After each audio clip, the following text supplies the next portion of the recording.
تعالى بقى ايه نشوف قرارات جوميز الجديدة عاجل.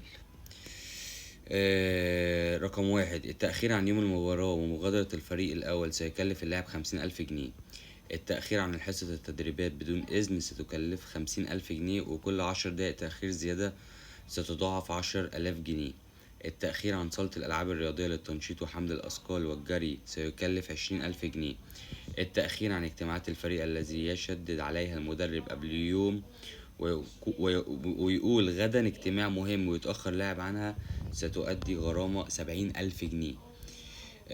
رنين الهاتف أثناء حديث المدرب يعتبر عدم احترام للعمل وبالتالي غرامة 10,000 جنيه. يعني لو موبايلك رن 10,000 جنيه. عدم تناول اللاعب الغداء مع زملاء اللاعبين بعد نهاية حصة التدريب تعتبر عدم احترام للفريق وبالتالي غرامة 30,000 جنيه.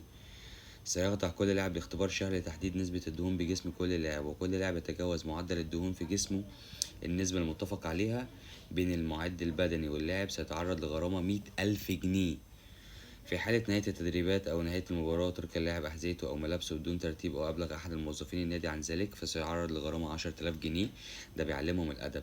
نسيان جهاز GPS أو جهاز معدل ضربات القلب بالبيت فإن الغرامة 10,000 جنيه.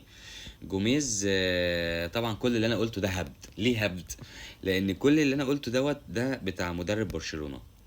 بس تخيل كده معايا عزيزي الزملكاوي، كل اللي أنا قلته ده بيتنفذ في نادي الزمالك.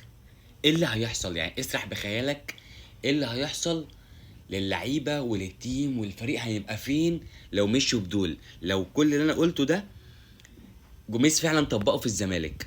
اتمنى اشوف رايكم في الكومنتات ايه، ولو اول مره تشوفني متنساش تعملي فولو، احلى لايك واحلى اكس بلو.